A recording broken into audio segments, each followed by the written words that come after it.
Get ready to be inspired by the great things happening in rural education.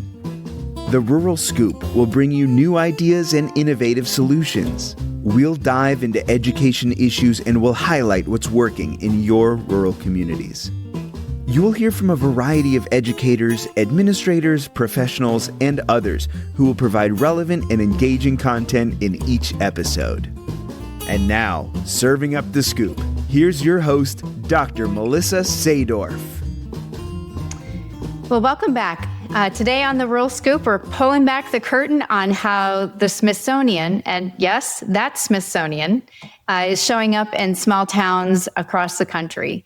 My guest today is my good friend, Andy Mink, who is the director of the Smithsonian Rural Initiative, the pan-institutional effort to bring world-class collections, scholarship, and learning experiences to rural communities in meaningful, sustainable ways. Andy's work builds connective tissue across museums and research centers and local partners, meeting communities where they are and not asking them to make the trip out to DC. So we're going to talk about the initiative's goals, traveling exhibits like the Museum on Main Street, and how rural schools and libraries and local organizations can plug in to the content that they have. If you're a rural leader or a community builder or just someone who loves this place you call home, this episode is for you. So Andy, welcome. I'm so glad that you're here. Hey, Melissa, thank you so much for having me. It's great to see you again. Thank you so much. Well, I want to start with your origin story.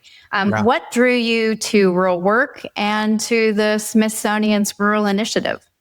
Yeah, I'm not so sure that there's not more of a pull than a push to work in a rural space. And I think when you grow up in that lived experience or you have that background, it doesn't leave you regardless of the zip code that you find yourself living in.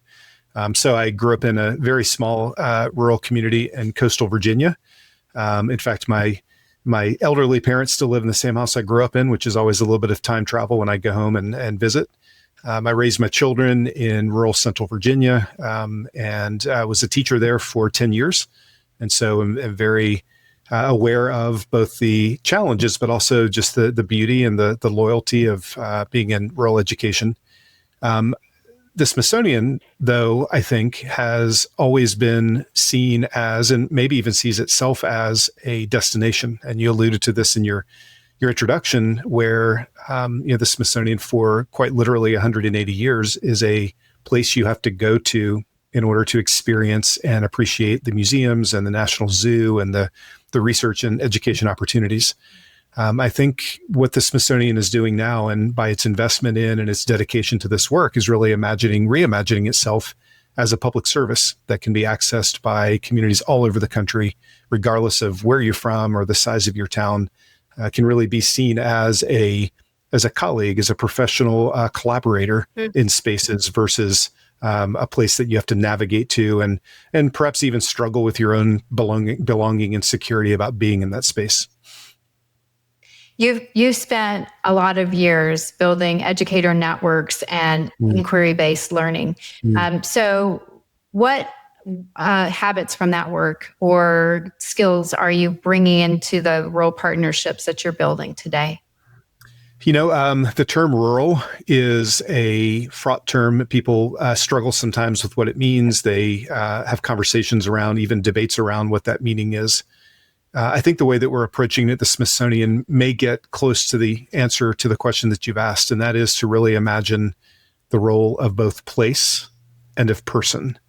So yes, there's a very objective definition of rurality. There's a series of metrics that measure things like how many people in or how far from or access to. But there's also a worldview. There's a perspective in which people who grow up in particular environments carry with them. And so we've really worked hard to acknowledge both lenses as we think about and talk about rurality and being in a rural space. And I think that's something that I've learned as an educator. I've learned in all of the stops in my own professional career is just how critically important place is to who we are, how we perceive ourselves, and the ways that we present in the communities that we're in. Place matters, and where you're from matters, and the language, the linguistics, the ways in which young people engage with the material that they're learning, the place that they're invested in quite frankly, the place they imagine sometimes leaving. All those things matter.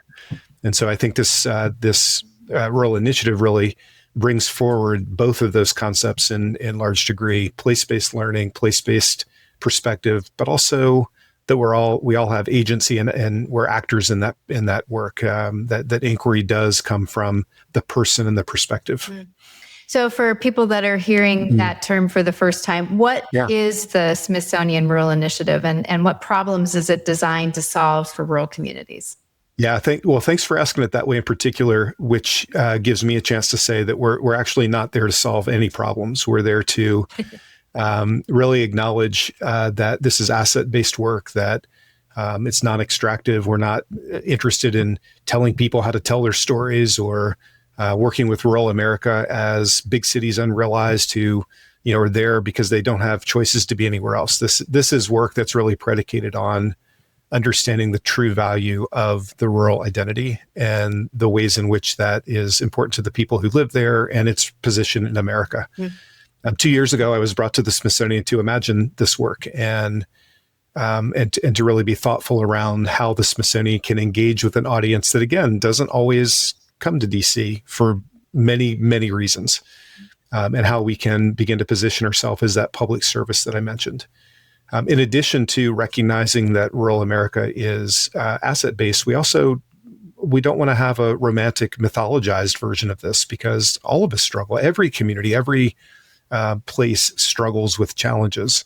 And I think part of the beauty of telling the story of the resilience and the loyalty and the creativity and the innovation is also to talk about the challenges that they're facing and addressing. So that's been an important piece.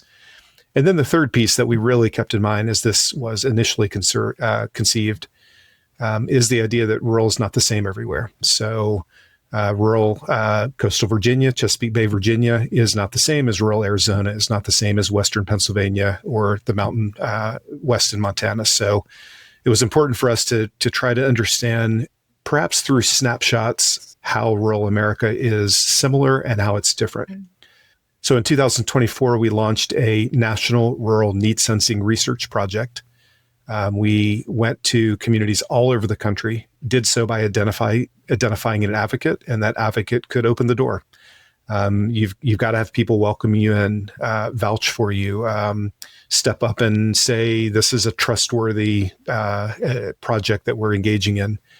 At the conclusion of this work, we had spoken with and received input from about 2,100 rural stakeholders. Wow. All backgrounds, education leaders, superintendents, teachers, but also elected officials and church leaders and business leaders and public librarians and intergenerational voices.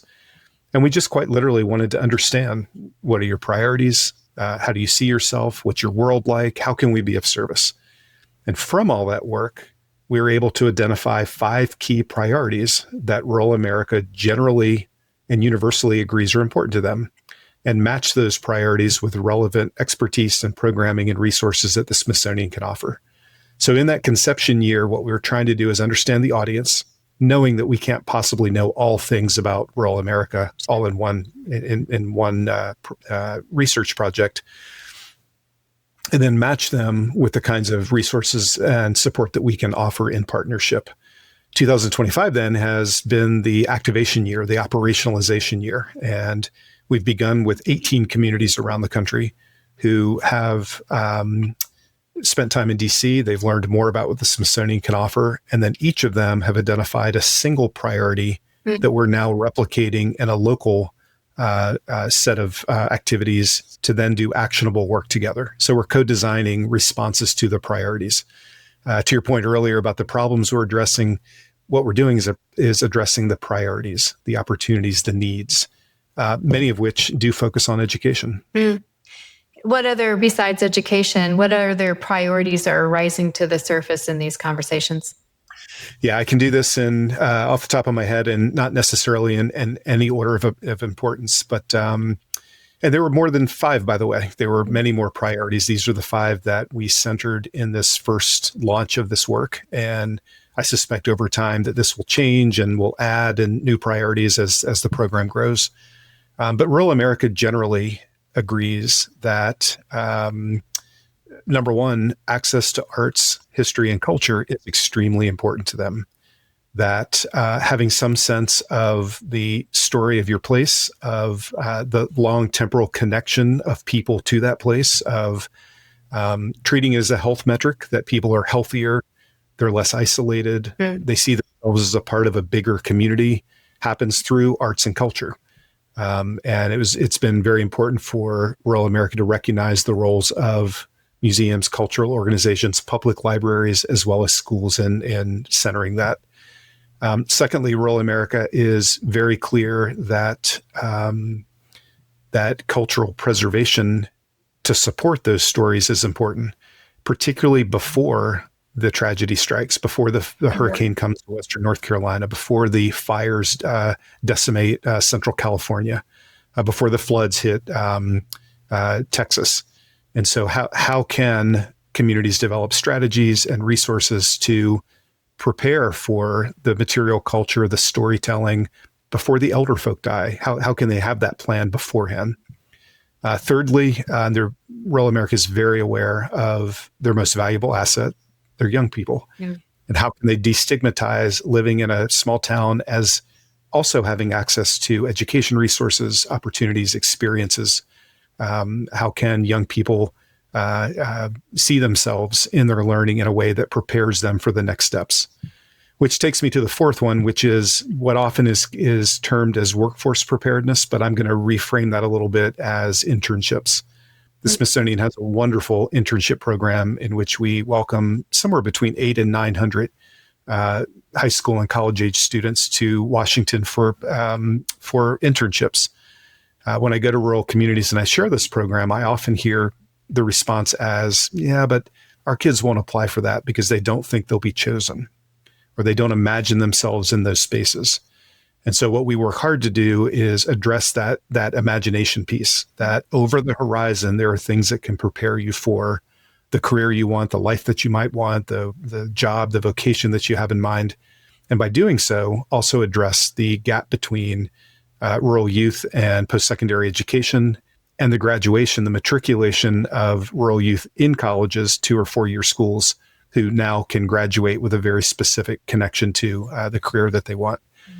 And then lastly, the upcoming semi-cinquentennial. Say that for me, Melissa. It's the America 250 is coming up. And, a year ago, this was not, I didn't hear this as a priority as much, but I think many communities are now interested in how to tell their stories and center that in a national narrative.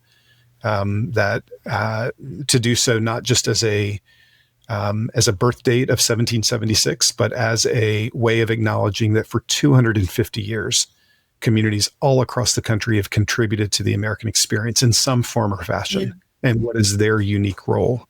So all of these priorities are domains and themes that the Smithsonian works well in, has a long experience in, and we're now bringing them to bear in the communities that want to address these priorities. And Andy, what does that support look like when you talk about collaborating and partnering with these communities? What exactly does that look like on the Smithsonian's part? Yeah. So I'm going to give you a couple of examples, but I don't offer these as examples that need to be replicated in other places. Sure. But rather, this is the box top of the puzzle. This is what it could look like. So, for example, we have a wonderful working relationship with the Clearwater Economic Development Association in Lewiston, Idaho, north central Idaho.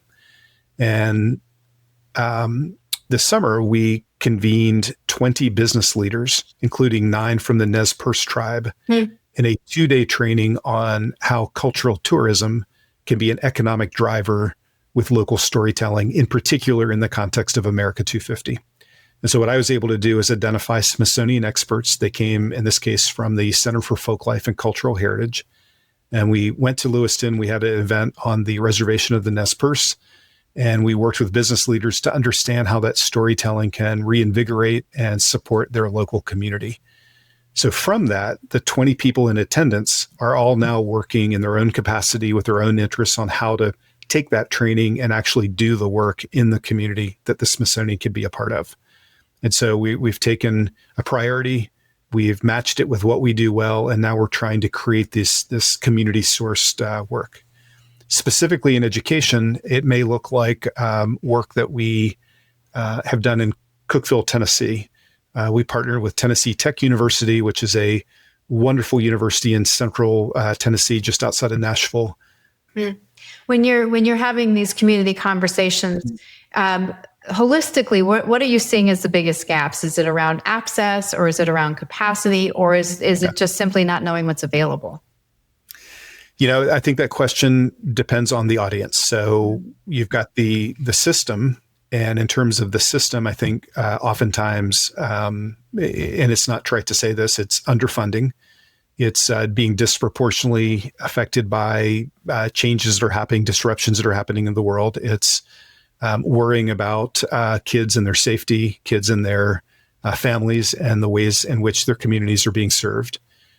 For teachers, it is often not having access to the kinds of materials and resources that are the most relevant. They're most up to date. I've mentioned the rural need sensing research that we conducted. A very high percentage of rural stakeholders identify their education resources as being the same as or worse than 10 years ago. And so working with just outdated and maybe even irrelevant materials is part of the problem. Bandwidth, broadband, internet connectivity, of course, is going to be a problem at times. But then when you move down that question to the young people, for my opinion, it's always the imagination. Where I grew up, it was always the horizon line, like what's over that? And for young people, just to imagine the opportunities they have and the connections that they can maintain in their rural spaces is I think, something that we try to address very directly. I want to shift the conversation a little bit to some of the programs that touch rural schools and towns, so that we have an opportunity to talk about some of those things that you're pulling from DC and out into those communities. Many listeners might know about Museum on Main Street. Do you guys call that MOMS? We do, where it's affectionately called MOMS. Museum on Main Street has just recently celebrated its 30-year anniversary. And so I want to emphasize that despite the way that I'm describing this rural initiative, the Smithsonian has worked in rural spaces for many years. On the other hand, the Smithsonian is such a large organization that's often happened in parallel tracks, and we don't always know what those near us are doing or where their work is. So part of my work is to both externally create these networks, but also internally create a thread in which we understand how the Smithsonian is working already. MOMS is the great example. Thousands of communities have benefited from traveling exhibits. These are developed in collaboration with museums and particular exhibits that are universally relevant. So we tend to really focus on topics that are big and broad and speak to all of humanity, rural spaces, things like waterways or relationship to land or innovation.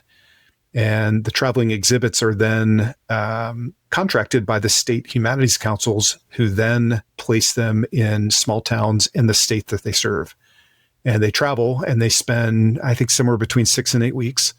And what we found is that in these relatively small traveling exhibits, 600-800 square feet, oftentimes placed in public spaces like libraries or town centers or wherever the town identifies, is that when people attend, sure, they interact with the exhibit, but what they really wind up doing is interacting with each other to talk about the local perspective of the topic that they're interacting with. So innovation, as an example, the Spark exhibit is very popular. And when people come to view it, what they wind up talking about is the innovation, the creativity, the entrepreneurship, the resiliency of their community in relation to the exhibit that they're seeing. And maybe that's what museums should do, is be a place of conversation and dialogue and interaction. There's another one called Crossroads, Change in Rural America, and that sparked some local storytelling. So can you talk a little bit about the conversations that you hope it provokes and what you've heard so far? Absolutely. And, this is, again, this is where the exhibit itself just becomes the prompt, essentially provocative prompt for communities to then add their stories to it. And we often work with communities to document those conversations, to wrap around their own programming so that the exhibit becomes an instigation for other community engagement. We've got starter kits in which communities can begin to collect their own stories and add them to in both digital form and perhaps in other more tangible forms to the exhibit as it travels. We're also working with schools to center some of our virtual exchange work so that the exhibit that goes to a town, that the students in that town and students in another town who also have the exhibit can begin to interact with each other. So it's really intended to be very, very interactive and give communities a chance to contribute as well as interact, as well as receive. So if I'm a rural superintendent or a principal or a library director, what's the first step to engage either with the initiative? Who do I contact? What should my ask be? Or some of the other things that we just talked about? It's funny. I want, just as a side note, in this rural research that I mentioned, I often asked, many of this work much of this work was done in person in active listening groups. And I would always ask, who are the gatekeepers in your community? Mm. And as you can imagine, superintendents were almost always mentioned in the top 2 or 3. Teachers were always listed as some of the most important figures in any small town community. Schools were always mentioned as a safe, reliable, holistic place, not just 9 to 5, not just 8 to 3, whatever the school day may be, but students and families see it as a major hub of all activities, and see the staff, the teachers in the central office as being involved in much more than just the formal education of their families and young people. So that's really important to point out, because as I seek advocates to do this work in different regions, I always start with schools, and oftentimes with the superintendents, sometimes the building principals, sometimes it happens from the ground up with the teachers, but there's probably 3 different ways that we can engage. The first is maybe the least entangled. The least entangled would be that we have numerous resources that are free and open that we can make available to schools, to teachers, to classrooms, to educators. We've been given a charge by Secretary Lonnie Bunch, the Secretary of the Museum, to be in every classroom in every community in the country, and that we're taking very seriously. And we've got a wide suite of materials in all disciplines at all grade levels that we can make available. So, it's a pretty easy ask, and that's something that, I could respond to any email, or I could point to a link. Perhaps we'll attach those links to the podcast that we're recording. Something that's maybe a little bit more entangled, the mid-level entanglement, would be to participate in some of the programs that we have that are currently existing. So as an example, we have a wonderful civic education program, our signature program called Democracy and Dialogue Virtual Exchange Program. Over the last year and a half, we've worked with 190 communities, almost all of which are through their schools. And we've invited facilitators, teachers to organize students, develop activities in which those students explore the unique story of their town, and then we match them with a teacher in another place. And then the students interact and share those stories and realize how much they have in common, or realize that they have some differences, but that's okay, and that there's a place for those differences. We've seen youth absolutely respond to this. I think we've worked with about 4,000 young people so far, about 40% higher than we thought we would as we imagined this program. And we're seeing the kind of impact that I think all educators respond to. Things like attendance is up. Kids are more likely to come to school the days they do this work, or teacher attrition and retention is being addressed because teachers are feeling empowered by being a part of this educator network in which they're compensated financially, they're celebrated professionally, and they're given the support they need to do the work. So any superintendent who is interested, we could very easily provide the information on how to join this program and support teachers in schools. And we've seen schools from Idaho Falls, Idaho to Western North New York participate and do so over multiple semesters because it's so powerful. Maybe the most entangled, though, the third level of engagement would be to imagine something new and unique, something that we can do together, something that we can build to customize to the unique needs of a school district or a region.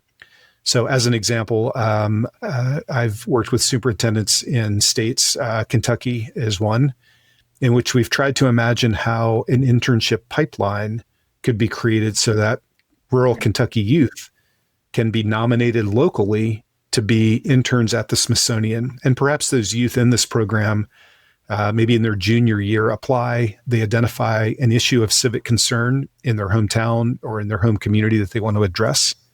We match them with an internship that addresses that particular interest. They come and have the internship, but then return home and apply it to this concern, whatever it may be. And so that connects them with their community, I think, more deeply, but it also then gives them a chance to explore this kind of workforce preparedness that I mentioned. So, that's something that I would co-design with an interested partner. Yeah. It's not something to just, it's not an off-the-shelf program. It's something that we would develop together. Yeah.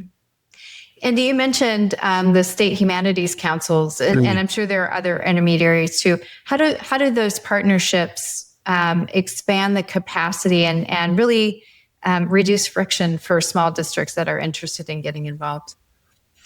It's always advocacy, right? It's always organizations like NREA, which has just such an outstanding role to play in not just getting the word out. I mean, that's important, I suppose, but it's getting the word out in a context that makes sense for a rural audience. That a rural educator, a rural school can say, this is going to be valuable because NREA has endorsed it or has been associated with it. It's getting to know organizations like state humanities councils, which do the work. They do the work on the ground. They know the communities. I know many of the staff of many of the states well, and they get in the car and they drive to your town and they shake your hand. And that's so critical to developing that early relationship. So then by developing those partnerships, the Smithsonian itself is able to bring forward the value that we have, but know that we're also being introduced to all the right people, to an inclusive set of stakeholders who can really make this high impact work. Mm. So, one of the things that, as a retired superintendent would come to mind for me would be cost. It's always a question for rural systems. Yeah. So what funding levers or cost share models have worked well, and how can schools maybe braid grants or sponsorships to participate in some of these things? Yeah, it's such a great question, and it doesn't always come back to that. And that's why I'm offering the Smithsonian as a true partner in this kind of work. So using my scale of involvement, anything that we offer in that least entangled way is free and open. It's work that we can share, we can send, we can download, we can provide, connections around. The programs that we have, like Democracy and Dialogue, we actually pay the teacher. We offer compensation. And so by being a part of it, we want to make sure that we professionalize and respect the deep commitment and the expertise of the educator, and we give them a stipend. And so we're there to support the work. We also have a very talented advancement team that when we do the third level of engagement, when we create something together, we work together to raise the funds to do it together. Mm-hmm. The Smithsonian is not a granting organization. In fact, only about 65% of our budget comes from federal appropriation. The 35%, including all the work I'm describing, comes from private philanthropy and fundraising. And that's what our team does for all of our work. And it's what we do in collaboration locally and regionally. So there have been many circumstances. I can think of one recently in which we worked with a Ohio-based foundation to essentially underwrite working with Southeastern Ohio and North Central Kentucky teachers in the Democracy and Dialogue program. They basically funded those teachers to work. So we're there to do the hard work and raise the funds as needed. We never want it to be burdensome, and we're certainly not interested in charging districts and teachers for what we offer. Yeah. So what are the learning goals, whether it's for K-12 or it's for the rural community, that guide your program design? Where have you seen those things landing?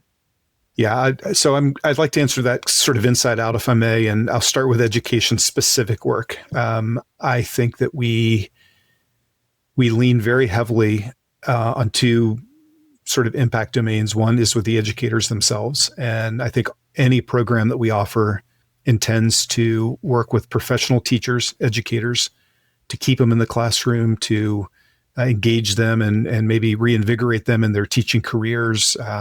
We work often with and specifically identify early career teachers to try to give them that network and support as they enter a profession that is, even on its best day, is very difficult. It's hard work. And we want to give them as much resources as we can. And we do that by making sure that there's always three things that we're trying to address. One is that the educator participating will know more. They'll learn more. They'll be better versed in the content, whatever content that may be. And we do work across disciplines. I tend to speak a lot in humanities terms because that's my background, but we do a lot of work in the science fields and the STEM fields as well. So we want our educators who engage with us to understand and know more content. They'll be better prepared to, number two, have inquiry-based pedagogy. They'll be more confident in doing sort of expanded learning methodologies in which young people can engage in the content. And so we always want there to be this kind of hands-on inquiry-based approach to the teaching itself.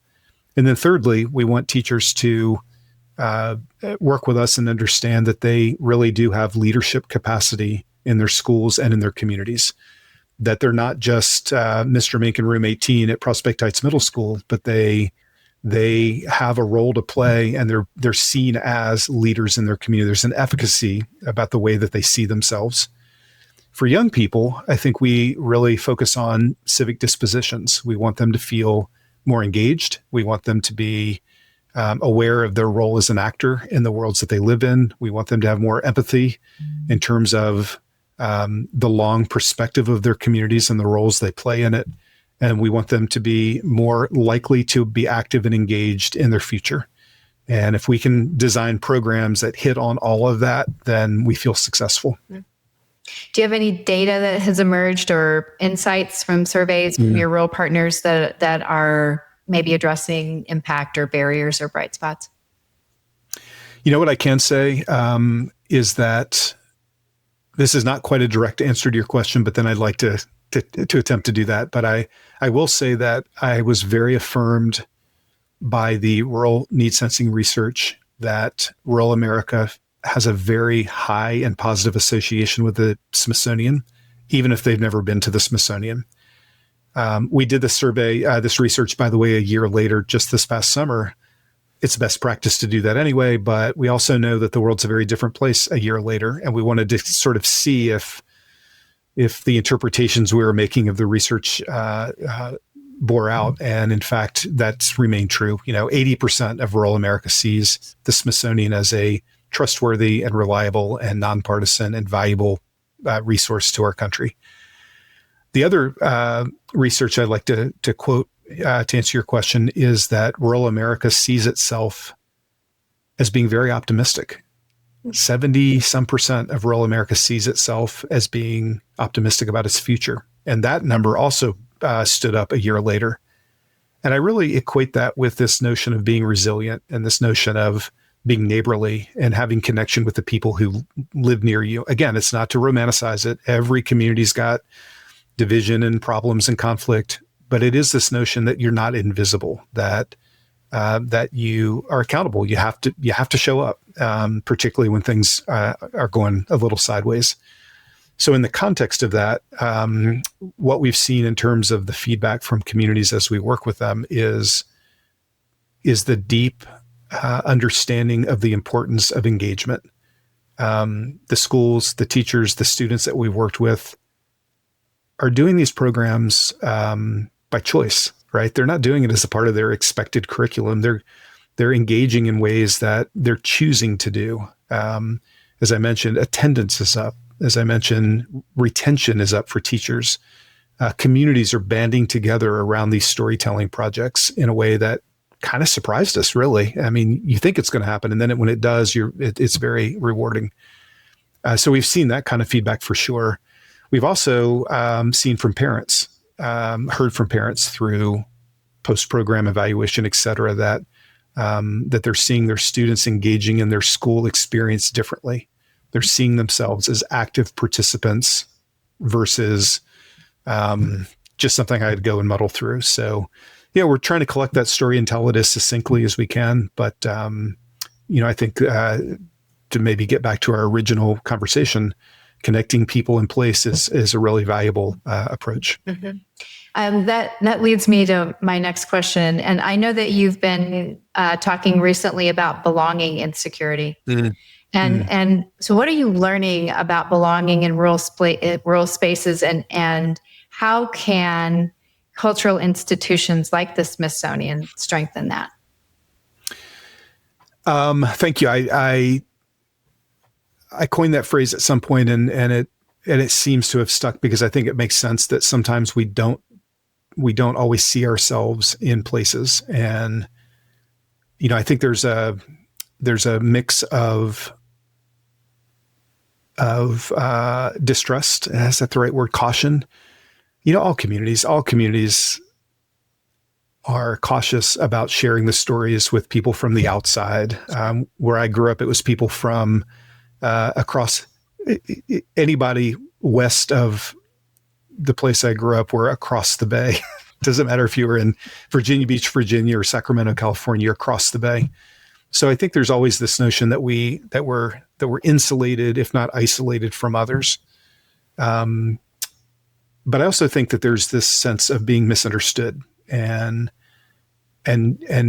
rural America rightfully thinking that a lot of people don't understand what rural America is, has a misperception, kind of has different cultural associations that are like any kind of big, broad statement is not necessarily accurate for all of the people you're trying to talk about.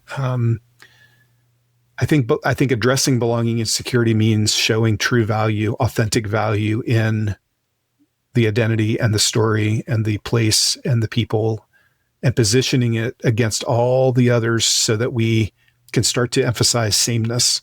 We talk a lot about differences, but we also have a lot in common. Let's talk about that some. And quite frankly, a lot of what I'm sharing in the Rural Initiative probably is true of people who live in deeply urban places. They probably have a lot of the same perspective in terms of who they are and how loyal and creative they have to be. So I think we're trying to navigate that whole landscape. What's next on the horizon for the Smithsonian? What programs or partnerships should we watch for? Well, we are continuing to expand with the initial 18 communities that we identified to launch the Rural Initiative. And each year our goal is to add new communities as part of that portfolio. But that's not to suggest that we can only work there. Can be very opportunistic. And if anyone is interested in discussing or considering ways to do more locally based and community-based work, I'm always available to have those conversations and to build that capacity. So, in part, I could certainly point at many of the places that we're in and the kinds of work we aim to do. But I also want to encourage folks to not think that that's limited or that we're somehow bound by that. But I think probably where the Smithsonian itself will be the most visible in the next 14 months will be around America 250, and trying to make sure that all the programming we do, including much of what I've shared today, does happen through the lens of the commemoration, the celebration, the reflection of America after 250 years. And almost all of what I've shared can be positioned that way so that schools and communities and cultural organizations can address their A250 programming that they might not be quite sure what to do with right now, can be done through a lot of this work. So I would say over the next 14 months, it will be around A250. But the Smithsonian doesn't see 2026 as the end, but rather the beginning. And we really plan to use next year as a launching point, a jumping off point for continued conversation across the country. We've covered a lot of ground about the Smithsonian's work in rural communities, and I know that there's a lot of insights that our listeners are taking away, but I'd like to switch gears and do something a little bit more lighthearted, just to give a glimpse of the person behind the role.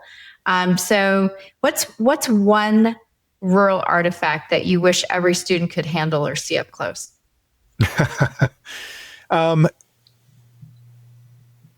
One rural artifact, I would say that one characteristic that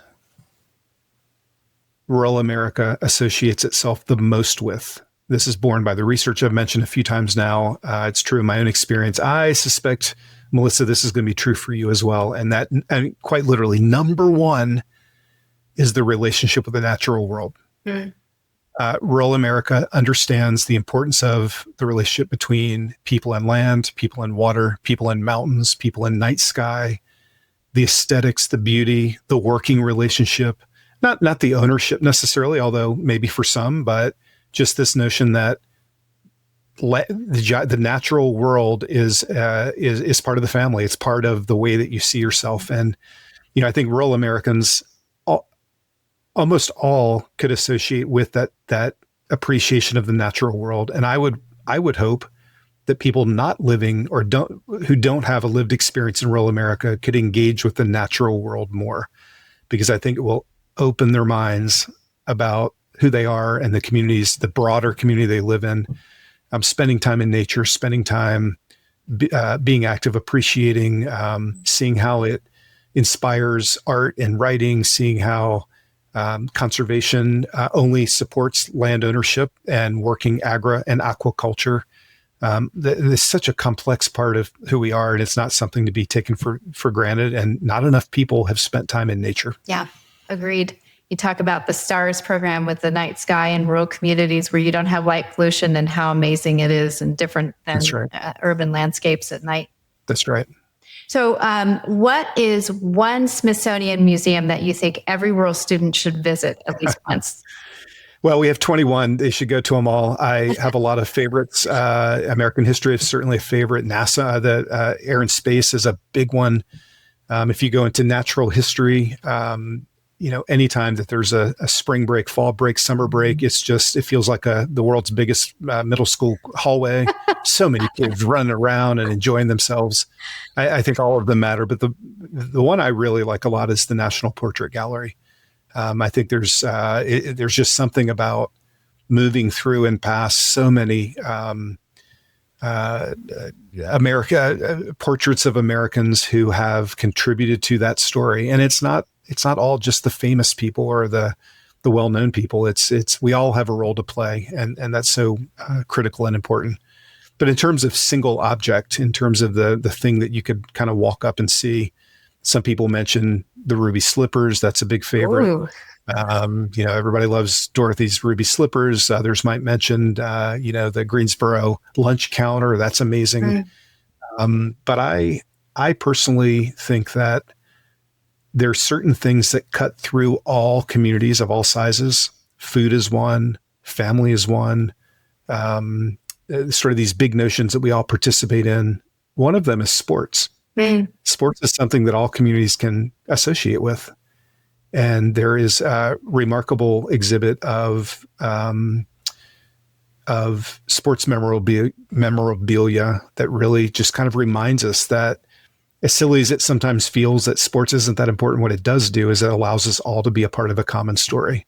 And I think that's been really helpful to see. Yeah. Well, and I would think that in small town America, where you have Friday night lights, sport is something that actually connects the community together. Absolutely, it does. Generationally, in all ways, all sides of the tracks. Yep. So a question that I ask all my guests, what does the term rural advantage mean to you? So I think that I think growing up in a rural space, I think having a rural perspective is a real advantage, because you are comfortable. You're comfortable navigating two things that seem contradictory. You're comfortable responding immediately, quickly when something happens. Man, you can move fast when when the power is out and the schools close and there's no lunches that day and the community's got to respond to make sure all the kids eat. Like, people do it fast. At the same time, people with a rural background and what I would call rural advantage can work on a really slow pace too. So you can appreciate the long, slow pace, and you can activate in these kind of bursts of responses that I don't think a lot of people can do. When you can do both, I think that's a real talent. Yeah, agreed. That's a great answer. Thank you for that. I want to thank you for joining me today and for sharing both the vision and the heart behind the Smithsonian's Rural Initiative. Melissa, thank you for having me, for all the great work you're doing. I hope I'm going to see you in Salt Lake soon, but I hope everybody listening will also consider joining us in Salt Lake for the NREA annual conference coming up, and then following NREA and all the great things that you do to really support rural educators. Thank you for having me. Oh, no, thanks for the plug. Thanks for taking the time. And to all my friends tuning in, thank you for being a part of the Rural Scoop community. If you enjoyed today's conversation, I would love for you to follow the show, hit that subscribe button, and leave us a rating or a comment, because your feedback helps us keep elevating rural voices. Share this episode with a colleague, a friend, or someone in your community who cares about the future of rural education.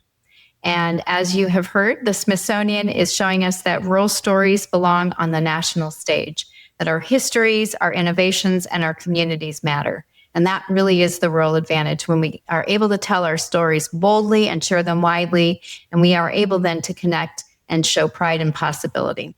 So take what you've heard today as a reminder to lean into your own local story and know that together, rural voices can and do shape the future. We'll see you next time on the Rural Scoop.